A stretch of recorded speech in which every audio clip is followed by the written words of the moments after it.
Welcome back to the channel of Ayurveda Marathi. तर ह्या व्हिडिओमध्ये आपण पेपर प्रेझेंटेशन आणि एक्झाम टिप्स बद्दल बोलणार आहोत. पेपर प्रेझेंटेशन काय इम्पॉर्टंट आहे हे तर आपल्या सगळ्यांना माहितीच आहे.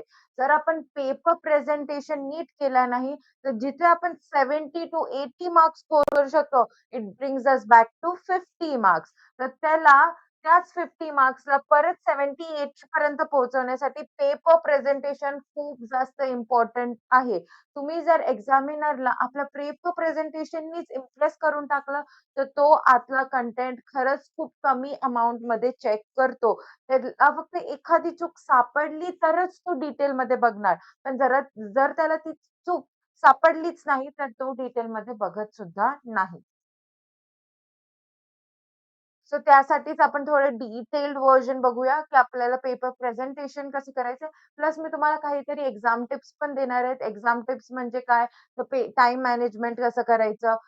कोणकोणत्या मिस्टेक्स आहेत, जे आपण पेपरमध्ये अव्हॉइड केल्या पाहिजे, ते सुद्धा आपण बघूयात. सगळ्यात आधी काय आहे, की माझे काही पर्सनल पॉइंट ऑफ व्ह्यूज आहे, जे मी काढले, जे नॉर्मली मुलं मिस्टेक्स करतात एक्झाममध्ये. हे सगळं अव्हॉइड करण्यासाठी आपण हा व्हिडिओ घेणार आहोत. First things, read questions properly. Read questions प्रॉपरलीचा अर्थ काय? तुमच्या हातात क्वेश्चन पेपर आला, तुम्ही डायरेक्टली काय करतात?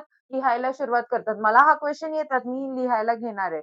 असं कधीच करायचं नाही. सगळ्यात आधी रीड क्वेश्चन्स प्रॉपरली. सगळे क्वेश्चन्स वाचून काढायचे. किती क्वेश्चन्स आहे तुम्हाला? 8 एस-ए-क्यू वाचायचे आहेत आणि 4 एल-ए-क्यू वाचायचे आहेत. तेवढे नीट वाचून घ्यायचे. एक छोटीशी खूण करायची. तसं नॉर्मली क्वेश्चन पेपरवरती लिहिणं अलाउड नसते. मेंटली तरी थोडीशी प्रिपेअर करून ठेवायचं, की हे क्वेश्चन येतंय, हे येतंय, हे येतंय, हे येतंय. एक रफ आयडिया करायचं, की 8 एस-ए-क्यू पैकी तुम्हाला किती एस-ए-क्यूज येतायत. 4 एल-ए-क्यू पैकी किती एल-ए-क्यू माहिती आहेत किंवा येत आहेत, जे मी छान लिहू शकते पेपरमध्ये. एक रफ आयडिया नेहमी तयार करण्यासाठी सगळ्यात आधी रीड क्वेश्चन्स प्रॉपरली. त्यानंतर fill all the information properly on answer sheet and then start. याचा अर्थ काय? तुमच्या answer शीटवर, क्वेश्चन पेपरवरती स्मॉल पॉइंट्स असतात जे लिहावे लागतात. जसं कॉलेज कोड झालं, त्यानंतर अजून काय एक्झामचा कोड झाला. असे हे बेसिक क्वेश्चन्स जे असतात ते प्रेझेंट असतात. सेक्शन लिहावं लागतं. ए प्लस बी प्लस सी जे काही असेल, जे इन्व्हिजिलेटर तुम्हाला कधी सांगतं, कधी सांगत नाही. ती मिस्टेक यावेळेस करायची नाही. एक ऑलरेडी पेपर लिहून झालेले आहे. तर म्हणून यावेळेस काय करायचं, जे कॉलेज कोड असेल, आन्सर पेपर कोड वगैरे असतील, जे तुमच्या रोल नंबर असते, जे तुम्हाला लिहावं लागतं, ते सगळं आधी फिल करायचं. त्यानंतरच तुमच्या क्वेश्चन किंवा आन्सर शीटवरती लिहायला स्टार्ट करायचं. त्याशिवाय करायचं नाही. बिकॉज हे पॉइंट्स जर तुम्ही असं ठरवलं, की मी लास्टमध्ये लिहिणार, ते पॉसिबल होत नाही. तुम्हाला आधीच लिहावं लागेल. ओके? तुम्हाला लास्टमध्ये सुचत सुद्धा नाही, की तुम्हाला ते लिहायचंय. त्यानंतर feel confidence after reading question. आता कोणी असतात ना, की त्यांना त्यांना असं वाटतं, की मला 8 पैकी फक्त 5च एस-ए-क्यू येतायत आणि 3 एस-ए-क्यू येत नाही. तुम्ही 3 एस-ए-क्यूवर फोकस करतात. तुम्ही कॉन्फिडन्स का नाही दाखवत, की बाबा मला 5 एस-ए-क्यू येत आहेत, ज्याच्यामध्ये मी ऑलरेडी एक 30 प्लस मार्क्स स्कोर करू शकते. जर मी चांगलं लिहिलंय 25 प्लस मार्क्स स्कोर करू शकते.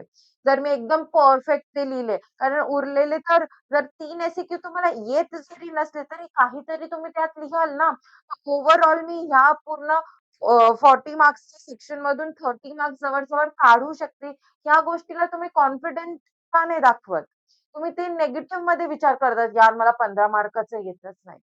असं नसतं.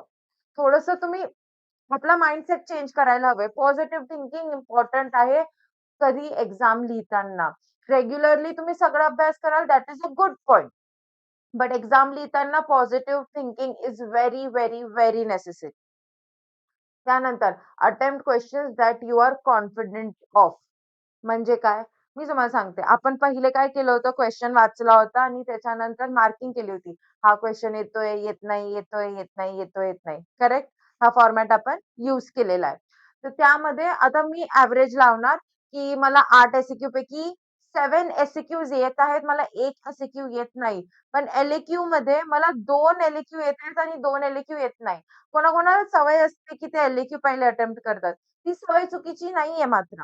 पण ह्या केसमध्ये मला मार्क्स कशात जास्त भेटणार आहे? एस मध्ये, कारण की मला 7 येत आहेत. एक एव्हरेज तुम्हाला कळतंय. इथं मी 35 मार्क्स बद्दल शुअर आहे आणि खालच्या एल-ए-क्यूच्या सेक्शनमध्ये मी 20 मार्क्स बद्दल शुअर आहे.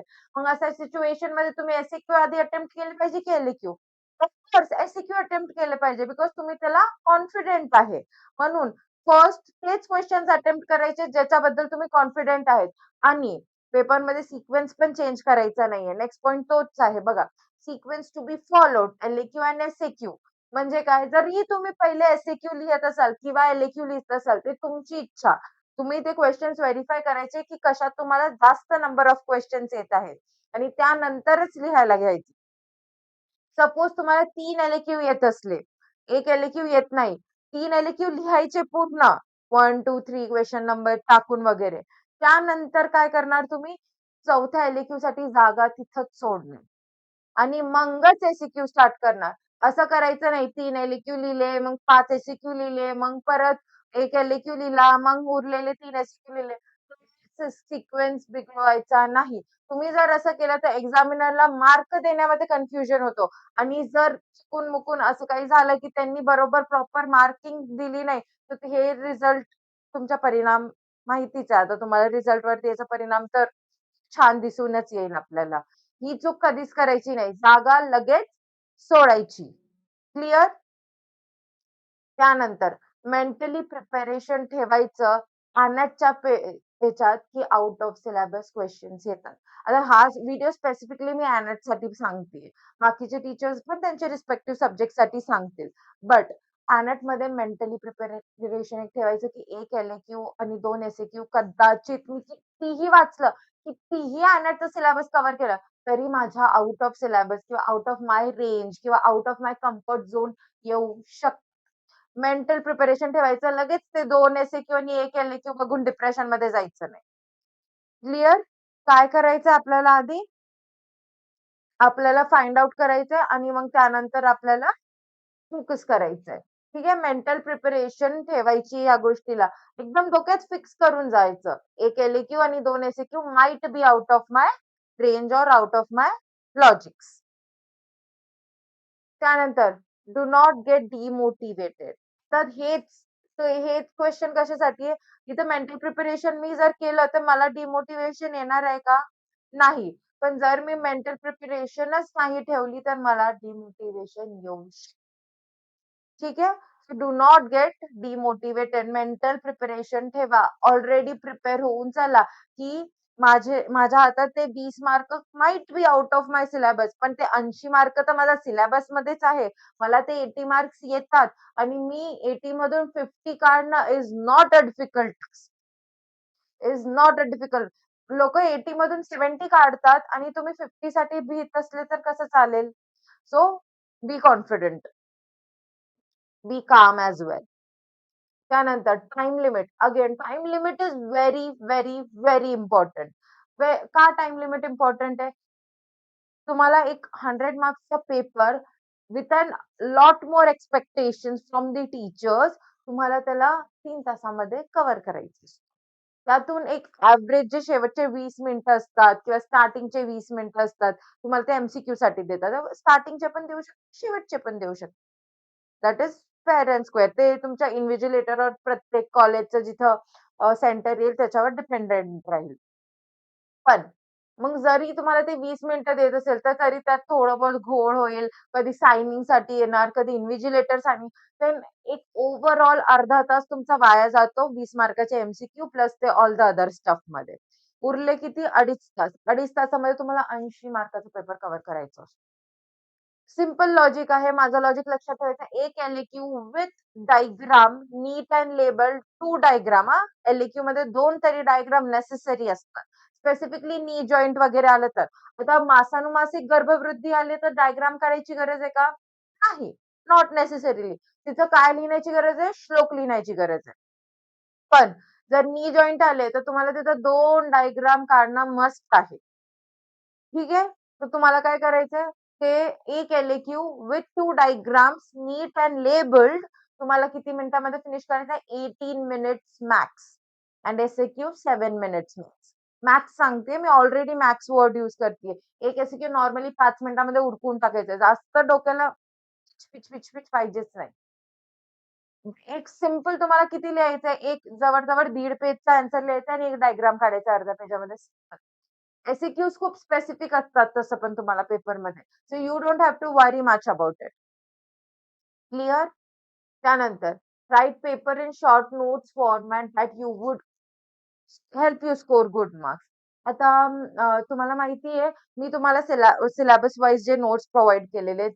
आपण एक एक्झाम्पल घेऊ ह्युमरिस्टचं.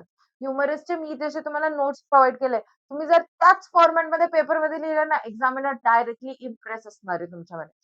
मी असं नाही सांगत आहे, की तुम्ही डिटेल नका लिहू, असं माझं म्हणणं नाहीये. बघा, जर मी कोणती बॉर्डर किंवा कोणत्या सरफेस एक्सप्लेन करतीये, त्यातला एक्सटेंट लिहिणं ही चांगली गोष्ट आहे. पण जर तुम्हाला अगदीच टाईम नसेल, एकदमच तुम्ही लास्ट शेवटचे काही मिनिटं आणि तुम्ही स्ट्रगल करतायत, तेव्हा तुम्ही काय करायचं, 3 बॉर्डर तर 3 बॉर्डरचे नावं, 3 सरफेस तर 3 सरफेसचे नावं, वाईज आन्सर लिहायला शिका. सगळ्यात आधी काय लिहिणार इंट्रोडक्शन, मग नंबर, परत मग पोझिशन, त्याच्यानंतर शेप, त्याच्यानंतर आर्टिक्युलेटिंग सरफेसेस. आपण नेहमी जे पण सॉफ्ट ऑर्गन असो, जॉइंट असो, बोन असो, आपण सगळे पॉइंट वाईजच शिकलेले आहेत. त्यातले नोट्स सुद्धा मी तुम्हाला पॉइंट वाईजच दिलेले आहेत. जेव्हा नोट्स सुद्धा पॉइंट वाईज आहे, तुम्ही वाचणार सुद्धा पॉइंट वाईज आहे, तर एक्झाममध्ये लिहितानाही पॅराग्राफ फॉर्मॅट फॉलो करायचा नाही.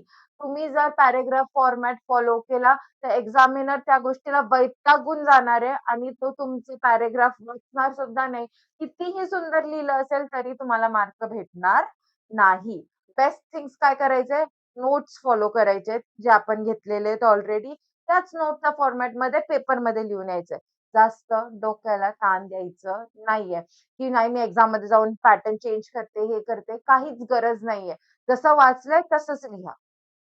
जास्त ब्रेन्स तिथं तिथं चालतच नाही मुळात म्हणजे. एक तर ऑलरेडी आपण एवढ्या प्रेशरमध्ये असतो, एवढ्या स्ट्रेसमध्ये असतो. त्यातून आपली जरा रिपीटरची बॅच असल्यामुळे लोकांनी ऑलरेडी स्ट्रेस दिलेला असतो. तिथं मुळात तुमचे ब्रेन जाऊन ना डायरेक्ट बंद पडतात. जे माहिती असतं ते सुद्धा तर चुकीचं लिहून येतात मुलं. त्यामुळे आपण काय करायचं, आपण एक्स्ट्रा काहीतरी ॲड करायचंय का? नाही. जे ऑलरेडी वाचलंय तेच नीट वाचायचं. ठीक आहे? नेक्स्ट बघूया आपण. नीट लेबल डायग्राम विथ पेन और पेन्सिल. आता मी पेन और पेन्सिल तुम्हाला का म्हणतीये, तर नीट बघा किंवा पेन जे पॉइंट आहे, की आम्ही जेव्हा बघितलेलं आहे किंवा माझा तरी असा एक्सपिरियन्स आहे, तुमचे जे पेपर आहे ते काय स्कॅन होतात आणि स्कॅन होत असल्यामुळे तर तुम्ही जर पेननी काढला तर आपल्याला 100% गॅरंटी आहे, पेन तर स्कॅन होतोय. पेन्सिलची आपल्याला गॅरंटी आहे का? नाही. तर जेव्हा आपल्याला गॅरंटी आहे, की पेन स्कॅन होतोय, तर डायग्राम मी तरी पर्सनली तुम्हाला असं सांगेल, की पेननीच काढा. Why take a risk? I know ते थोडं डिफिकल्ट सिन्स पेन्सिलनी तुम्ही काढलं, तर तुम्हाला करेक्शन्स करायला एक चान्स असतो. But the best thing you can do is आत्ताच प्रॅक्टिस पेननी करा आणि सिंपल डायग्राम आहे. तुमचा शेप दिसणं महत्वाचं आहे. आता फॉर एक्झाम्पल तुम्ही किडनी आली, किडनीला तुम्ही जर ओव्हल शेप काढला,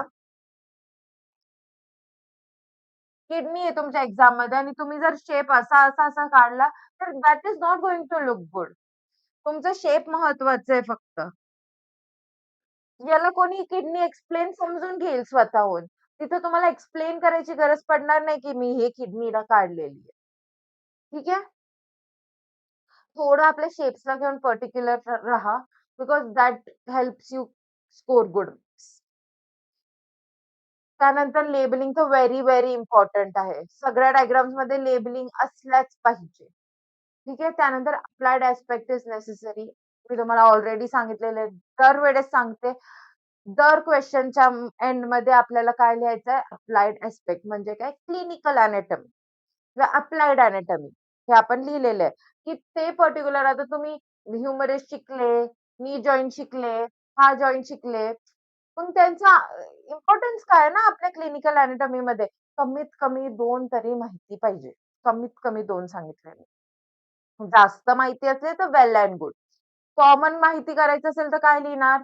बोन्समध्ये कॉमन काय असणार आहे? कंजेनायटल एनोमली. कोणताही बोन आला तरी हा पॉइंट लिहू शकता. फ्रॅक्चर. कोणताही बोन आला तरी हे 2 पॉइंट्स विसरायचे नाही. त्यानंतर जॉइंट्समध्ये कॉमन काय आहे? लिगामेंट टियर किंवा टेंडन टियर कॉमन आहे. कोणताही जॉइंट आला तरी हा पॉइंट तुम्ही 100% लिहू शकता. त्यानंतर सॉफ्ट ऑर्गनमध्ये कॉमन काय तर रप्चर. रप्चर म्हणजे आणि एक मेगॅली असते, पण मेगॅली सगळ्यांमध्ये डिफरंट नावानी असतात. आता जर स्वेलिंग किंवा आपण म्हणू इन्फ्लमेशन ऑफ दी लिव्हर असेल तर काय म्हणा तुम्ही? हेपॅटायटिस, हेपॅटोमेगॅली. स्प्लीनमध्ये असेल तर स्प्लिनोमेगॅली. इन्फ्लमेशन ऑफ स्टमक असेल तर गॅस्ट्रायटिस. इसोफेगस असेल तर इसोफेजायटिस. असं डिफरंट पॅन्क्रियाटायटिस. नाव चेंज होतात. बट तुम्ही हे पॉइंट कॉमन लिहू शकता आणि एक रप्चरचा पॉइंट असतो. रप्चरचा पॉइंट तुम्ही कॉमन लिहू शकता. बाकी मग इफ्युजन वगैरे तर ते पर्टिक्युलरच असते. क्लिअर? तर हे कॉमनचे पॉइंट्स विसरायचे नाही. अप्लाइड एस्पेक्ट 2 तरी लिहिणं इम्पोर्टंट म्हणजे इम्पोर्टंटच आहे. Underline main points. हां, हे जे तुम्हाला टीचर्स वगैरे सांगून ठेवलेलं अंडरलाईन नाही करायचं, हे नाही करायचं, ते नाही. हे सगळं काहीच नसतं. आपल्याला स्पेसिफिक काही साइन नाही करायचं ज्याच्याने हे कळेल की हा माझा पेपर आहे. आपण अंडरलाईन करू शकतो. अंडरलाईन म्हणजे काय? आता मी काय करतेय, मी इथे लिहितेय नंबर आणि त्याच्यापुढे मी लिहितेय 2. तर मी नंबरला अंडरलाईन करू शकते. There is nothing wrong if I underline the word number. तुम्ही हे यूज करू शकता लिहिताना किंवा काही पर्टिक्युलर वर्ड जर तुम्ही यूज करा. जेव्हा श्लोक लिहाल, तेव्हा काय करायचं इन्व्हर्टेड ब्रॅकेट्समध्ये श्लोक लिहायचा. हायलाइट झाला पाहिजे, की मला या गोष्टीचा श्लोक येतोय बाबा आणि मी हा गोष्टीचा श्लोक लिहिणारच आहे. So that is again very, very important. त्यानंतर राइट अँड हायलाइट श्लोक व्हेरेव्हर नेसेसरी. आता व्हेरेव्हर नेसेसरी म्हणजे काय? जेवढाही आयुर्वेद पार्ट आला असेल किंवा त्याचं कोरिलेशन मॉडर्न सोबत आलं असेल, तिथं तुम्हाला श्लोक लिहिणं नेसेसिटी आहे. जर तुम्हाला अस्थिशारीची व्याख्या विचारून काय विचारलं असेल, कोणता पर्टिक्युलर क्लॅव्हिकल बोन विचारलं असेल, तिथं अस्थिची व्याख्या आली पाहिजे, अस्थिचा प्रकारांचा श्लोक आला पाहिजे. त्यानंतरच क्लॅव्हिकल बोन स्टार्ट करायचंय. तुमचे जे 3 मार्क असतील, आता त्यांचा डिव्हिजन नॉर्मली कसं असतं मी सांगते. तर तुम्हाला असा क्वेश्चन असतं, की अस्थिची व्याख्या, प्रकार सांगून क्लॅव्हिकल बोन डिटेलमध्ये एक्सप्लेन करा. तर इथं अस्थिची व्याख्या आणि प्रकार कॅरीज ॲट लीस्ट 3 मार्क्स. आणि ते 3 मार्कच हातातून कसेच जायला नको, कसेच जायला नको. कारण की श्लोक पण पाठ आहे, सगळं माहिती आहे. अस्थी म्हणजे पण माहिती आहे. ते एकदम सोपं पाठ आहे. जे रचना शरीरचं आयुर्वेदिक पार्ट आहे ते अगदी, अगदी, अगदी सोपं आहे. हे सगळ्यांना माहिती आहे. फक्त श्लोक वरती आहे सगळा खेळ. आम्ही तुम्हाला श्लोकावली सुद्धा दिलेली आहे स्पेसिफिकली रचना शरीरची किंवा इम्पोर्टंट श्लोकांची सुद्धा पीडीएफ दिलेली आहे. तर ती तरी तुम्ही पाठ करणं अपेक्षित होती. आतापर्यंत आय होप झाली असेल. ठीक आहे. तर तुम्हाला एवढे सगळे पॉइंट्स कन्सिडर करायचे आहेत. हे पर्टिक्युलर जे एक्झामचे टिप्स आहेत, डायग्राम वगैरे, टाईम मॅनेजमेंटची वगैरे ते सुद्धा फॉलो करायचं आहे. पेपर एकदम सुंदर असे प्रेझेंट करायचे. ठीक आहे. एकदा आपण पॉइंट्स बघून घेऊया पहिले. काय-काय बघितलं आपण? सगळ्यात आधी क्वेशन्स बरोबर वाचायचे आहेत. सगळी इम्पोर्टंट इन्फॉर्मेशन आधी फिल करायची आहे. कॉन्फिडन्स ठेवायचा आहे क्वेशन वाचल्यानंतर. तेच क्वेशन अटेम्प्ट करायच्या आधी जे पहिले येत आहेत. त्यानंतर क्वेशन नंबर बरोबर लिहायचंय. क्वेशन नंबर चुकवायचा नाही. क्वेशन नंबर चुकवला तर मार्क्स पण सुटतील. आठवण ठेवा. क्वेशन नंबर चुकवायचा नाही. सिक्वेन्स चुकवायचा नाही. सिक्वेन्समध्ये घोळ घालायचा नाही. सिक्वेन्स खूप कन्फ्युजिंग ठेवायचा नाही. जर बाय चान्स तुमचे मधले पेजेस सुटले ना, त्यांना स्क्रॅच मारता येतं. पण जर तुम्ही सिक्वेन्स असं मागे-पुढे, मागे-पुढे केलं ना, एक्झामिनर तुमचे मार्क खाणार. ही गोष्ट लक्षात ठेवा. त्यानंतर मेंटली प्रिपरेशन ठेवायचंय. किती सांगितलं मी 2 एस-ए-क्यू, 1 एल-ए-क्यू आउट ऑफ सिलेबस येऊ शकतो. डिमोटिव्हेट व्हायचं नाहीये. टाईम लिमिट फिक्स करायचं आहे. एल-ए-क्यू साठी 18 मिनिट्स मॅक्स आणि एस-ए-क्यू साठी 7 minutes max. Paper short note फॉर्मॅटमध्ये लिहायचं आणि सगळे पॉइंट्स कव्हर झाले पाहिजे हे ध्यानात ठेवायचंय. मी जेवढे तुम्हाला नोट्स दिलेत ना, त्यातले फक्त 50% तुम्हाला पेपरमध्ये आठवलंय. पण ते 50% पण इम्पोर्टंट असावे ह्या गोष्टीकडे फोकस ठेवा. ठीक आहे? त्यानंतर neat label diagram, applied aspect compulsory आहे. अंडरलाईन मेन पॉइंट्स आणि श्लोक लिहिणं अपेक्षित आहे तुमच्याकडनं. त्यानंतर हा जो पेपर पॅटर्न आहे हा नीट बघा. तुमचा पण पॅटर्न किंवा पेपर तसाच फॉर्मॅटचा असतो. इथं तुम्हाला क्वेश्चन नंबर हे नॉर्मली HSC बोर्ड आहे ना, HSC बोर्डचा क्वेश्चन पेपर आहे. सॉरी, HSC बोर्डची आन्सर शीट आहे. तुम्हाला सेम फॉर्मॅट यूज होतो. आता याच्यावर मी तुम्हाला बेसिक्स दाखवून देते. तुमच्याकडनं काय-काय अपेक्षित आहे. इथं जे आहे, इथं तुम्ही काय लिहिणं अपेक्षित आहे? Question number. सपोज इथं मी लिहिते, की माझा सेकंड क्वेश्चन आहे, म्हणजे मी एस-ए-क्यू अटेम्प्ट करते. एस-ए-क्यूचा कितवा? तो बी लिहिणार आहे मी. एस-ए-क्यूचा पहिला. आता जरी मला असं वाटलं, की नाही बाबा अजून बी एक्झामिनरला कळणार नाही, की मी नेमकं अटेम्प्ट करतीये. तर मी इथे तो क्वेश्चन एक मेन पॉइंट सपोज मला क्वेश्चन आलाय, की संधीचे प्रकार लिहा एस मध्ये. तर मी इथं काय टाकणार? संधी प्रकार. याच्यावरून काय होईल? एक्झामिनरला एक आयडिया येईल, की मी कोणता क्वेश्चन अटेम्प्ट करतीये. सगळं मग फर्स्ट पॉइंट काय लिहिणार मी? संधी व्याख्या किंवा निरुक्ती जे काही लिहिणार असाल तुम्ही. आता मराठीमध्ये लिहा तुम्ही. इन्व्हर्टेड कोमामध्ये श्लोक, वन लाइनर. इथं 2 ओळींमध्ये त्याची डेफिनेशन. त्यानंतर इथं संधी संख्या. आता याच्यामध्ये हा आयुर्वेदीचा क्वेश्चन आहे, म्हणून याच्यामध्ये डायग्राम आहे का? नाही. तुम्ही पेपरली लिहिणार. संधीची संख्या. परत काही श्लोक असेल तर नॉर्मली संधीची संख्याचा श्लोक नाहीये. पण मग मी काय लिहिणार इथं? चरकनुसार काय? सुश्रुतनुसार काय? आणि शेवटी मग मॉडर्न नुसार काय? हे लिहिणार. मग त्यानंतर मी संधीचे प्रकार स्टार्ट करणार.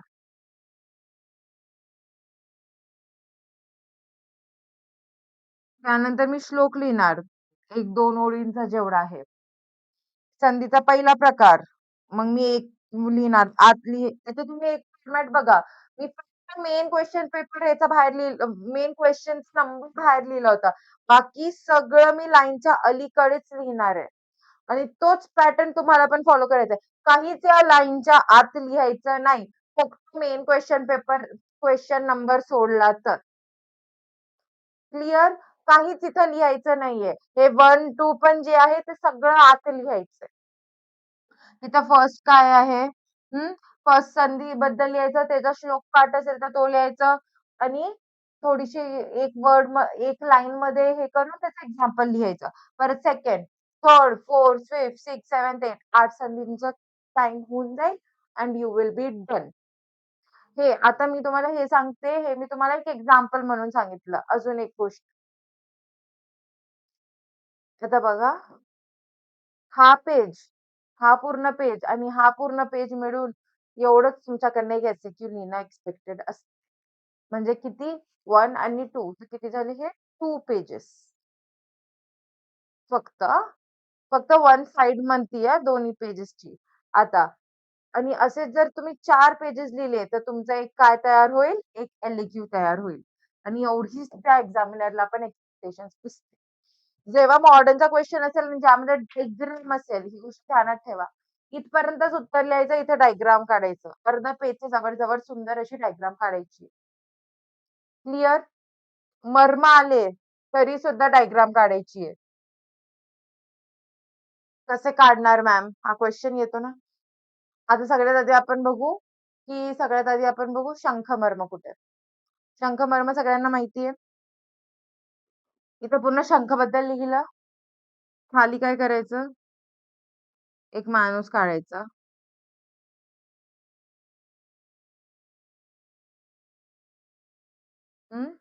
इथं त्याचं कान काढायचं. इथं त्याचा डोळा काढायचा. शंखमर्म कुठे? इथे. शंख. क्लिअर? सगळे मर्मचे डायग्राम्स तुम्ही काढू शकता. असं कोणी जर म्हटलं, की मॅम ह्या मर्माचा मी डायग्राम काढू शकत नाही, तर मी ऐकून घेणार नाही. कोणतेही मर्म आले तरीही सुद्धा डायग्राम शिवाय मर्मवाले क्वेश्चन विदाउट अटेम्प्ट तर यायचंच. ठीक आहे? आता बघा स्तनमूल स्तनरोहित आलं बाय चान्स.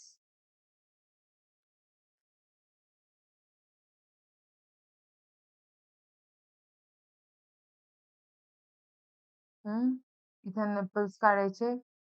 हां. आणि त्याच्यावरती इथं आणि त्याच्या खालती इथं. मग द्यायचं नाव स्तनमूल, स्तनरोहित. क्लिअर सगळ्यांना? ईझी फॉर्मॅट आहे. काही टेन्शन घेण्यासारखं नाहीये. मी तुम्हाला हा पॅटर्न सुद्धा सांगितलाय. ऑल इम्पोर्टंट पॉइंट सुद्धा सांगितले. आय होप आता तरी तुम्हाला समजलं असेल की सगळं काय आहे. लास्टली मी तुम्हाला फक्त ऑल द बेस्ट विश करते तुमच्या एक्झामसाठी. तुम्ही सगळे खूप सुंदर असे पेपर लिहून या आणि खूप सुंदर अशा मार्कांनी पास व्हा. Thanks for watching the video. Have a nice day ahead. Thank you.